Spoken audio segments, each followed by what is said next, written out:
Guys got everything tied down back there? Yeah. Yep. We're going through the lee of St. Elias, so there might be some turbulence. Fasten seatbelt sign on. Well, who am I to tell you what to do?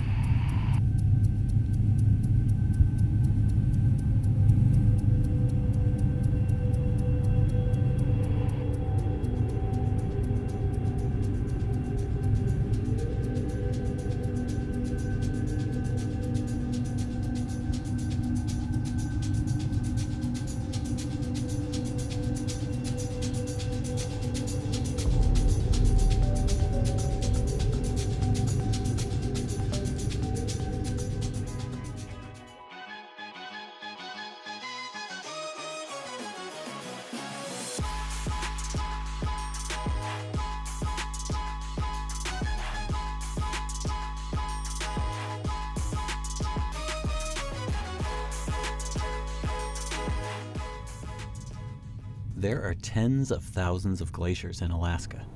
Some stunning cliffhangers, others wide glaciers that come down to meet the ocean tides. Some, like this one we flew over in August, are easily visible from low Earth orbit and are mesmerizing from 1,000 feet above and have trees growing on top of their soil-laden boundaries. Those glaciers, although they represent only a fraction of the world's ice, are contributing much more than their share to sea level rise. Chris Larsen and his colleagues have repeatedly measured 220 of them in a small single-engine otter, measuring their height with lasers and their depth with radar, and watching them change from season to season and year to year. But Alaskan glaciers are also different. We're only just figuring out how they all behave. Data from flights like these, part of NASA's Operation IceBridge, can help fill the gaps. Chris and radar specialist Martin Truffer are both from the University of Alaska Fairbanks and both seasoned Alaskan pilots. But they rely on their good friend and legendary bush pilot Paul Klaas and his 35,000 hours in the cockpit to fly the incredibly demanding flight lines the mission requires. And does it help you guys being pilots too? I would like to think so, but watching Paul fly and seeing what he does, it's kind of like trying to learn quantum mechanics in kindergarten. You know, I can fly my airplane around, but just seeing what Paul does in this extremely challenging environment in the mountains while trying to follow a specific flight line at a specific altitude above ground, negotiating winds, topography, maybe occasional low-level clouds that you have to get around, and just managing all that is just several levels above what I could do as a pilot. Well, I think the first time I came here to this park, I was probably 4 years old with my father. I've been blessed to be able to fly in lots of places in the world, all over the place actually, almost every continent. I guess I'm always looking for some place that might be better than this, but I haven't found it. Paul's plane is about 60 years old and is the first single-engine otter ever retrofitted with a 1,000 horsepower engine, which makes takeoffs feel effortless and gives Paul the ability to negotiate wild terrain, which he certainly did during the first 2 incredible science flights of this campaign. And with sunny skies and relatively calm air, we covered 3 vastly different pieces of ice. While Paul fueled up the plane, Chris gave us a preview of the day's science and scenery. So it has one of the greatest coastal reliefs anywhere in the world. So it's between the ocean and the summit of Mount St. Elias, which is 18,008 feet high. It's less than 10 miles. There's a stupendous amount of mountain right off the ocean. It's hard to beat it anywhere in the world. It might be the prettiest for me. It's absolutely stunning. From here in McCarthy, we'll cross one of the bigger precipitation gradients in Alaska too. Here it's about 10 inches of precipitation a year, and we'll go over to an area where it's on the order of 200 inches per year. So from one of the driest parts of Alaska to one of the wettest parts of Alaska in about 45 minutes flight time. Whoa, that's pretty good. That's awesome. You want to do Tyndall next? Sure, where you want? If the winds are calm now, might as well grab it. First, we came to the rugged landscape of Icy Bay, which not that long ago wasn't a bay at all. It was filled with ice. Tidewater glaciers in this region can make dramatic advances and retreats as they feed on high rates of snowfall and then retreat as they're melted by warm ocean waters. Like the Tyndall Glacier seen here, most of these glaciers have retreated dramatically over the last 100 years. But nearby Yahtzee Glacier, after years of retreat, is currently the most rapidly advancing glacier in Alaska.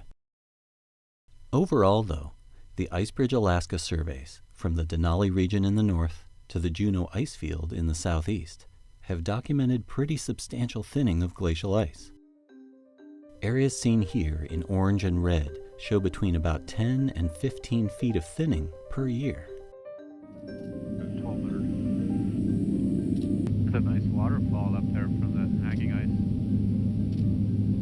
When we very first started profiling this, Paul, this gravel fan in the one in the valley next to it didn't exist. Yeah, I was going to say, this was look deep. at all the good landing spots here. Yeah, There's no place to land here before. no, it was deep water.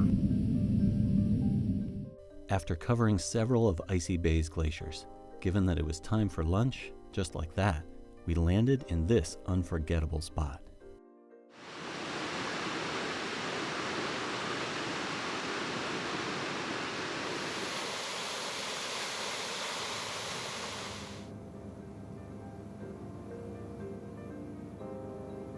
Flying eastward, leaving Icy Bay behind, we came to the mighty Malaspina, one of the Earth's great examples of a Piedmont glacier that spills out like pancake batter onto a broad plain as it approaches the sea.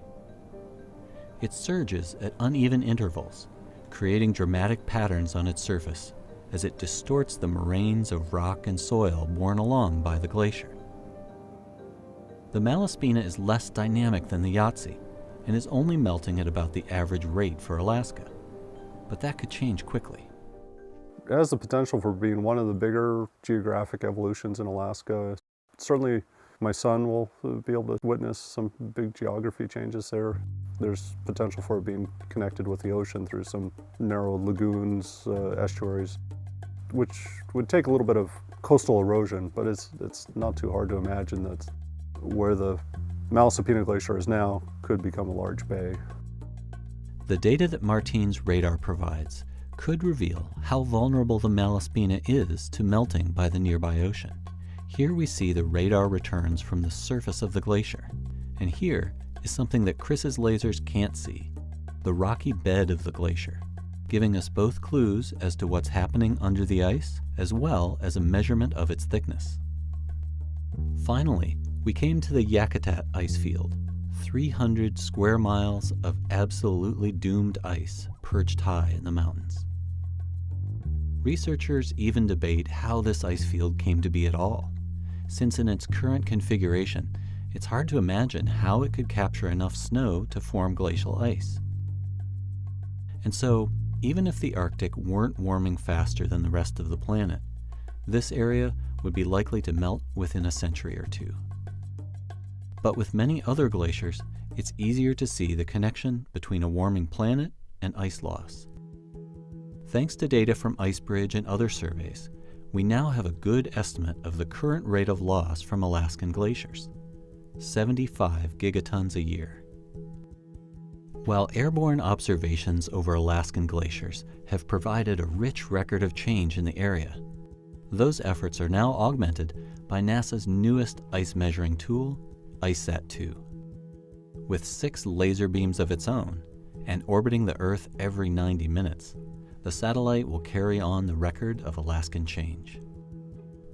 For their part, Chris and his team will continue to do their surveys for at least the next 2 years, helping to validate the IceSat-2 data and make further detailed observations over the stunning glaciers of Alaska.